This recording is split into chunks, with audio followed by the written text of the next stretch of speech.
everyone, I'm out here on my back deck today on a surprisingly chilly summer day for Chicago. I don't think we're actually getting over like 65 today, but we have 90-degree days coming up in just a few days, so it's going to be right back to summer. But I'm really excited because I just got delivered 4 new hydrangeas that are going to go somewhere on this back deck next year. So part of this video is going to be you helping me figure out where I should put these. I love hydrangeas. They're one of my favorite flowers. I've had good and bad luck overwintering them in the garden. I think I finally figured out what's going to work. So I'll also talk about how I plan to overwinter these since I'm just getting them when it's almost fall and I don't want to kill them before next year. But I figured I would show you the 4 varieties that I got. I don't have any of these varieties in my garden. And then we'll kind of walk around and I will show you where I'm thinking maybe I can fit them. There really is no room if I were to put them out here right now. But there are some really exciting ones here. So let me start with, and I will say, so these were mailed to me. I just opened them and I feel like anytime plants are mailed, they might not look like they're in the best condition. In fact, the box said this way up and that way was on its side. So some of these, like this Panicle Hydrangea and this hydrangea here, are looking just a little sad right now, but they should bounce back and recover just fine. But I feel like that always happens. So let's go ahead and start with this more sad looking one. This one is the Pinky Winky Prime Hydrangea Paniculata. So this I think is the only Panicle hydrangea that they sent out, but I do have 2 of the tiny quickfire hydrangeas, which are doing fantastic that I did successfully overwinter. So I have here also the little information tags. I knew what varieties they were sending out to me, so I actually have a Google Doc going of all of my hydrangea varieties just so that I can try to keep track of them. Kind of understanding hydrangeas has been a goal of mine for this year. I feel like I'm getting better at it, but I feel like I'm often still very confused. So with this Pinky Winky Panicle Hydrangea, light exposure, 6+ hours in full sun or 4 to 6 hours in part sun. I know for me, and everyone's growing environment is going to be different. I know for me that from my experience, hydrangeas has not done very well on my front west-facing deck. The light up here, the sunlight, is much more harsh than if I were gardening on the ground. There's basically absolutely no shade until the sun gets on the other side of our home. So all of these will be staying in the east deck with the less harsh morning light, and I'll probably try to give them a little bit more shade, especially in the afternoon. So again, that'll be very different based on everyone's different growing environment, but that's how my growing environment has been for hydrangeas. So this one is, this is the one. I knew there were 3 of the 4 that were like 2 to 3 feet maximum and 1 that was 6 to 9. This will be the 6 to 9 feet tall and wide plant. So I think what I'm gonna do is keep it in a container for now until it gets kind of too large and overwhelming, and then figure out what to do with that problem at that point. So either I can maybe try to move it down to the parkway at some point, or just give it to a friend who actually has a yard, or get a really large container. Probably not that option, so don't take up too much space. But for now, I am going to grow this in my container garden until it gets too large to be happy up here. This one though is hardy zones 3 through 8. Now in container gardening, if you're going to leave anything outside over winter, you want to be 2 zones lower than what you're currently in. I am zone 6A. Chicago is zone 6A, even though the majority of Illinois is 5B. I still like to go down to 3 just to be safe for anything that I'm going to leave outside in a container. So technically I could leave this one outside, but I have had issues with root rot in my hydrangeas from very wet, cold, early springs. Let's see if there's anything. So pruning, late winter, early spring. I think that's all of kind of the main details on here. The Pinky Winky Prime, I'll put some images up on the screen of what it will look like because obviously you can't really tell much from these right now, but I am excited to have a Panicle Hydrangea because those do well in Chicago in general, and they've also done really well in my container garden so far. So that is Pinky Winky. Now, let's go to this one in front of me, which is the Hydrangea Macrophylla Let's Dance Skyview. Where is the information tag for this one? So this one is a big leaf hydrangea. I think another one is, and then another one's a mountain hydrangea. Big leaf hydrangeas for Chicago, if you're just growing them outside, I would recommend finding one that is reblooming, because if not, these bloom on old wood, and a lot of the time old wood can get damaged over winter, damaging the buds, and then you won't have any flowers. In fact, walking around my neighborhood, I can see a lot of areas where there are big leaf hydrangeas with absolutely no flowers on them. So if you're going to go for one and you're in a climate either similar to mine or maybe a little bit colder, look for something that is reblooming. And I know that that is something that Proven Winners has been working on with the hydrangeas, are making ones that are more cold tolerant, that are reblooming and are also going to rebloom at the right time so that it can avoid any damage to the buds. So this one, again, this is Let's Dance Skyview. Oh, it's the Hydrangea of the Year for 2024. Did the other one say anything? No, Pinky Winky Prime doesn't get any special accolades, so sorry. But this one is the Hydrangea of the Year for next year. Same thing, either full or part sun. It's going to get like part or morning sun up here. This one is hardy to zones 4 through 9. So again, I could maybe just get away with keeping it outside, but I'm not going to do that for any of my hydrangeas until they're too big to move around.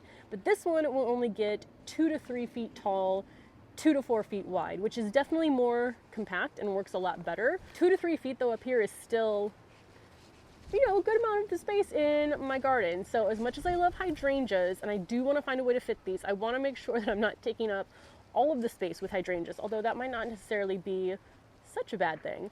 So like I mentioned, this one is reblooming, which means it's going to bloom on both old and new wood. It is designed to be a petite shrub. Pruning is seldom needed after flowering if you are. And I think that's everything on the Let's Dance Skyview hydrangea. It'll be blue in acidic soil, pink in neutral or alkaline. I'm not going to worry about acidifying my soil trying to keep it blue. I prefer pink flowers anyway, so I'm just going to let it do whatever it's going to do in the potting soil. So let's scooch you over. Actually, I'll set you down there on the ground. Maybe I'll just surround my whole table with hydrangeas next year. I don't know, there's lots of ideas.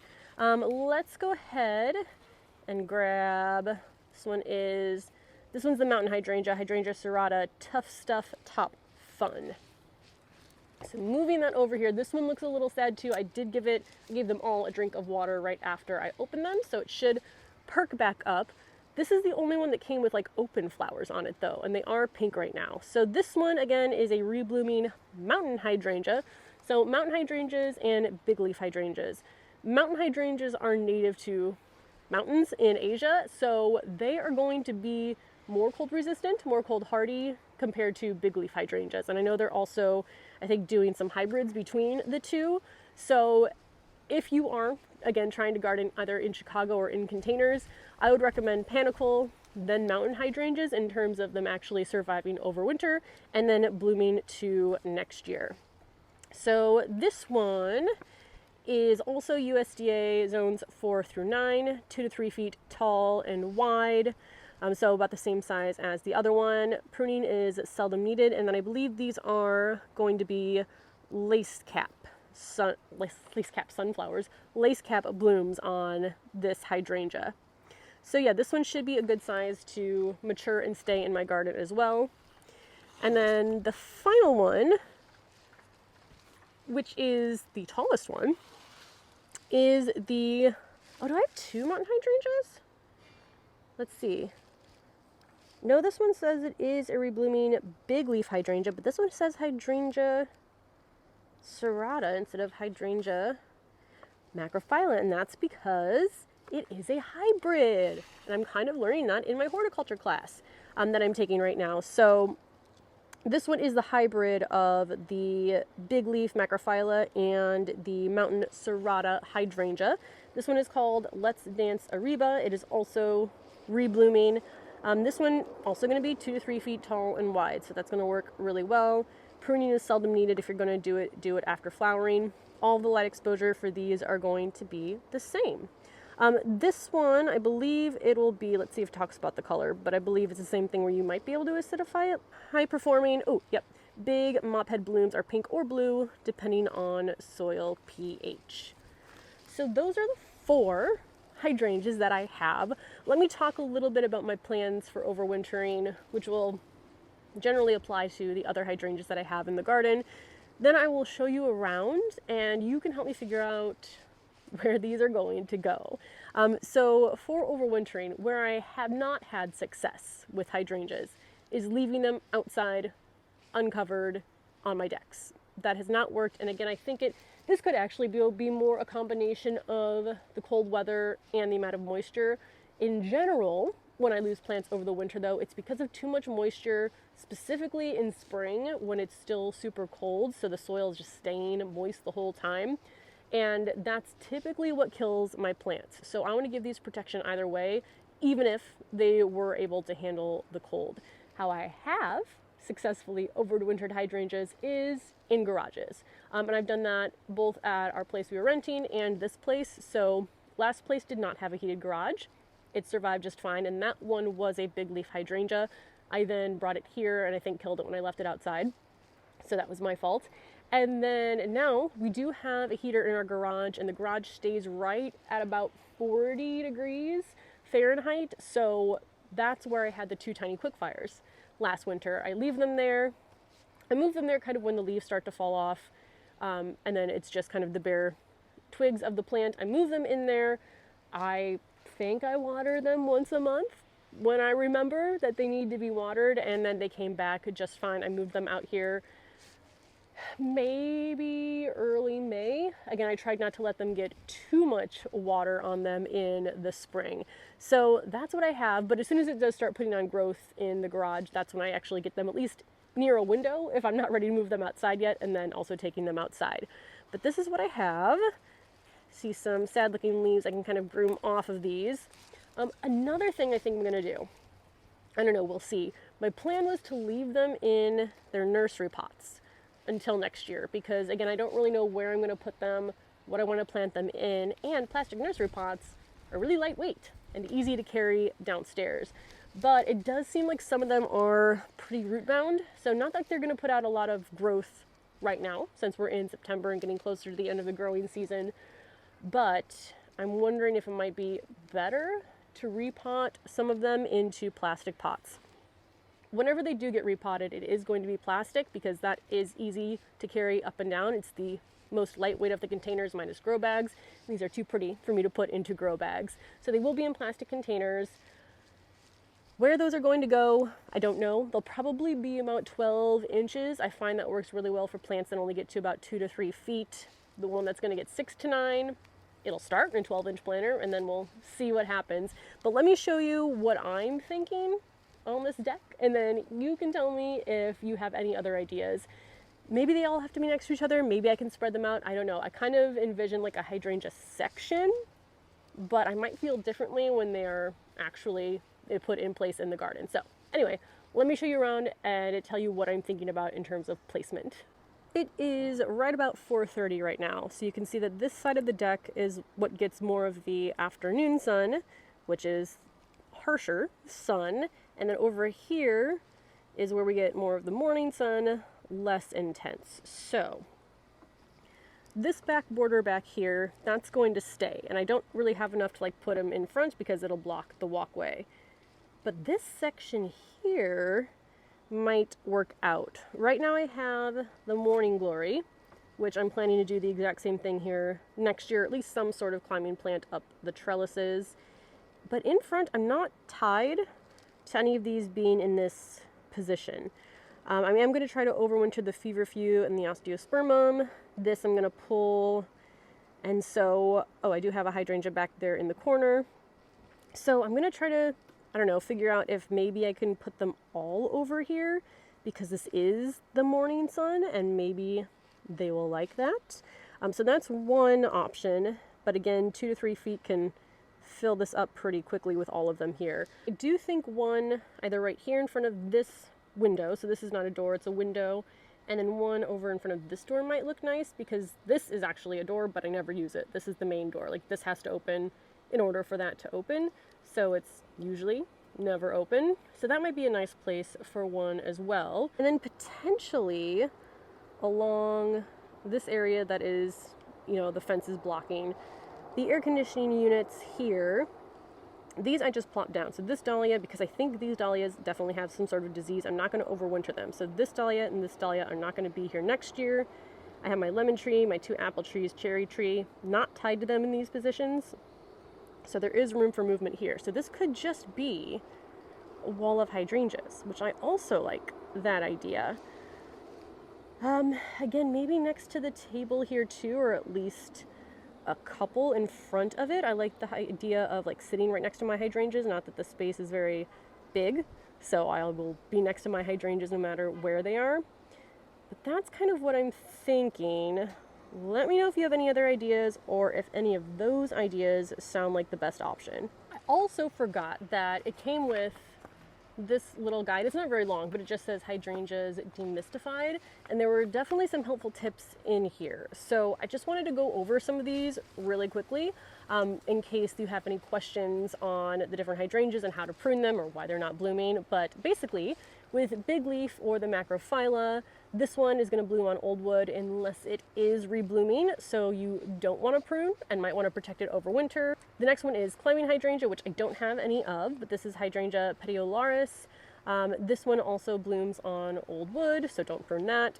Mountain hydrangea, old wood, do not prune. Oak leaf, old wood, do not prune. Rarely needs winter protection.